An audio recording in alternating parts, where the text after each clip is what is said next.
partir de la tercera década del siglo XIX, Matanzas comienza un proceso de consolidación económica que hace de la ciudad la segunda de las urbes del país para mediados del propio siglo. Este poder económico, cuya base es el azúcar, descansa en los capitales fundados por diferentes familias que componen el sustrato más importante de la sociedad, marcando en ella hábitos y costumbres muy propios de la identidad cultural que será consagrada en 1860 con la denominación de Atenas de Cuba. Se trata de cubanos que llegan a poseer cuantiosa fortuna y por ello su identificación con los procesos políticos que vive la isla están condicionados a esta circunstancia. No se puede negar la simpatía que algunas de estas familias pudieran tener con la causa independentista, excepto temer que la separación de España significara para ellos la merma de sus intereses económicos. Se trata de personas con un caudal bien saneado, imbuidos en la administración de sus bienes y, sobre todo, ocupando una posición ambigua frente a la esclavitud, por cuanto, si bien no podían tolerar excesos o maltratos, tampoco desearían ver libre al esclavo sobre cuyas espaldas descansaba la prosperidad que disfrutaban y, sobre todo, bajo el concepto de que este sujeto, sumido en la denigrante condición de objeto comprable o vendible, era incapaz de administrar su propia libertad. Este criterio acompañó a la sociedad cubana hasta el fin de la esclavitud y fue parte de la discriminación ulterior.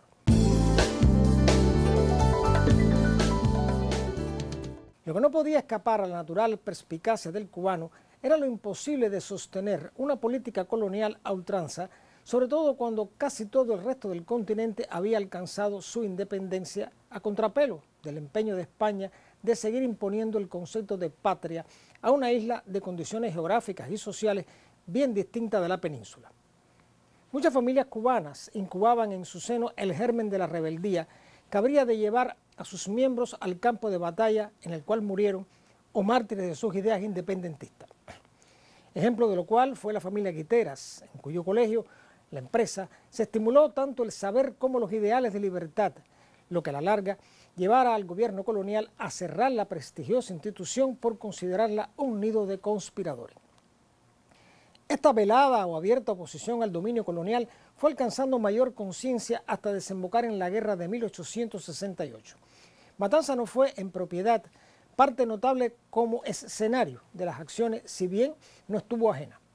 Procede recordar el previo desembarco de Narciso López el 19 de mayo de 1850, izando en Cárdenas la bandera de la estrella solitaria, o el encuentro del Yumurí de Juan Arnao, también en 1850, 18 años antes del 10 de octubre de 1868.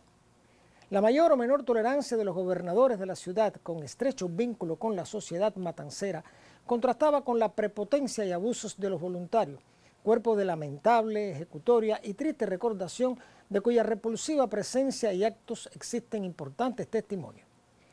Si de algo se podía acusar a los voluntarios era de su obcecación, fanatismo y brutalidad que no se detenía ni ante las familias protagónicas de la sociedad matancera.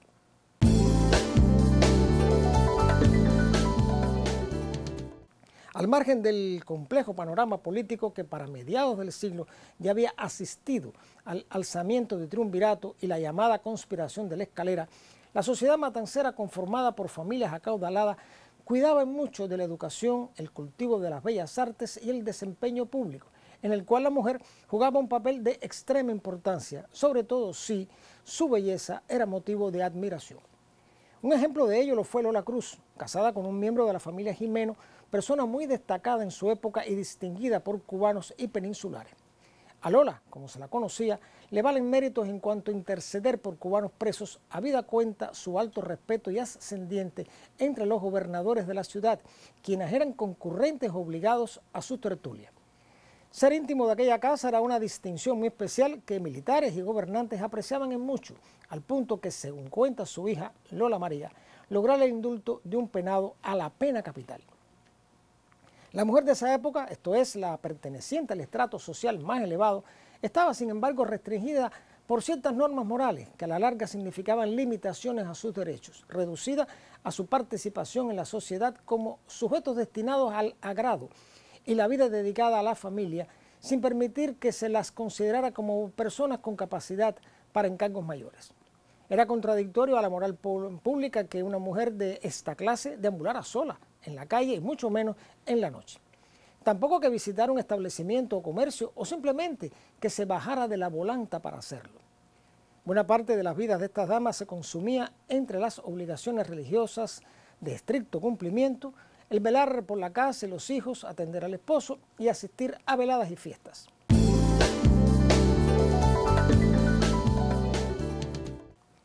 La otra cara de la moneda era el pueblo llano, cubanos que vivían las más veces conjurando la pobreza, incapaces de superar el estrato social al que estaban atados de por vida. Eran comerciantes de menor monta, jornaleros, dependientes, ex esclavos o funcionarios públicos como miembros del aparato administrativo. Las mujeres de este grupo tenían, por paradoja, la posibilidad de gozar de una mayor flexibilidad en cuanto a no tener que atenerse a la rigidez impuesta por las normas sociales de las clases altas.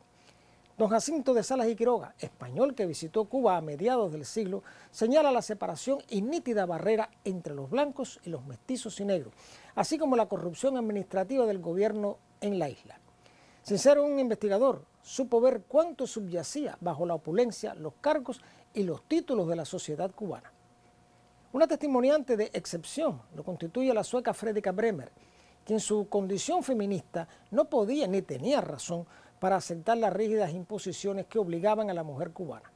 Sus paseos a pie o en solitario por las calles o el valle de Yumurí fueron objeto de crítica y contraste, incluso suponiendo que estaba alterada de sus facultades mentales.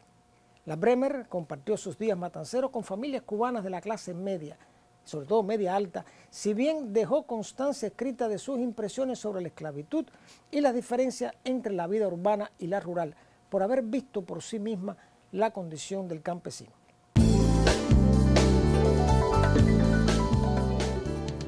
Para los propietarios de haciendas, cafetales o ingenios, muchos de ellos no cubanos, la mayor parte del tiempo se le iba en la administración de sus bienes. La educación de los hijos quedaba a cargo de madres, abuelas y en muchos casos institutrices europeas o preceptores franceses, ingleses o irlandeses. Parte de los empleados eran también extranjeros, franceses, ingleses, norteamericanos o italianos. Las familias de origen distinto al español mantenían sus costumbres y lengua materna, aun cuando se insertaran en el resto de la sociedad.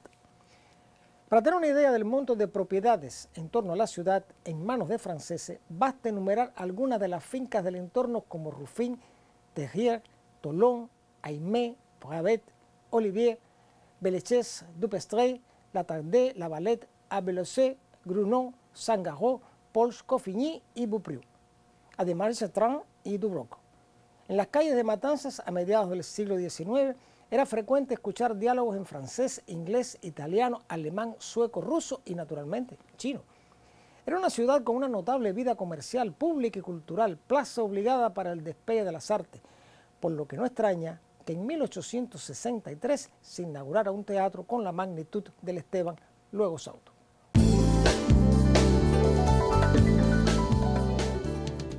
No se debe pensar que en el seno de estas familias pudientes el signo predominante era la frivolidad. La mujer, en efecto, dedicaba no poco tiempo al cuidado de su apariencia personal. La moda en París era adoptada en poco tiempo en Matanzas, no más arribaron las revistas o periódicos de la capital francesa. Era común que la educación transitara por el dominio de lenguas como el italiano o el francés, si bien el hábito de la lectura, cuando existía, estaba reducido a textos de corte romántico. La mujer en esta época, cualquiera que fuera su papel y peso social, seguía siendo considerada un ser débil cuyos criterios no había que tomar demasiado en cuenta. La vida social del siglo XIX estaba reducida a la familia, la asistencia a los oficios religiosos y sus festividades. El teatro y el liceo eran escenarios para la exhibición de las galas, sobre todo en los bailes de disfraces y el carnaval. El viajero norteamericano Samuel Hazard afirmó no haber visto en su vida mayor concentración de mujeres hermosas que una noche de carnaval en Matanzas. Todo este boato, empero, cursaba a contrapelo de otra realidad en las llamadas clases inferiores en las cuales la rudeza de la vida imponía otro régimen de costumbres ajena a la disipación y el lujo. Para los hombres, incluso los menos educados, la caballerosidad era una norma inviolable cuya omisión arriesgaba ir a la cárcel si fuera excesiva. Nadie entraba a una casa sin quitarse el sombrero y siempre delante de una dama. Las mujeres no manejaban dinero de bolsillo ni pagaban lo que compraban por ser esta obligación masculina.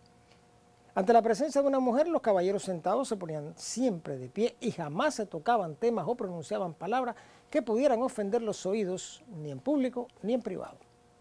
No es posible pretender que se conservaran algunos buenos hábitos de convivencia social del siglo XIX y buena parte del XX. Cada ser humano es hijo de su tiempo y de las transformaciones que trae consigo, pero el respeto a las normas sociales ni pasan de moda ni son patrimonio del pasado.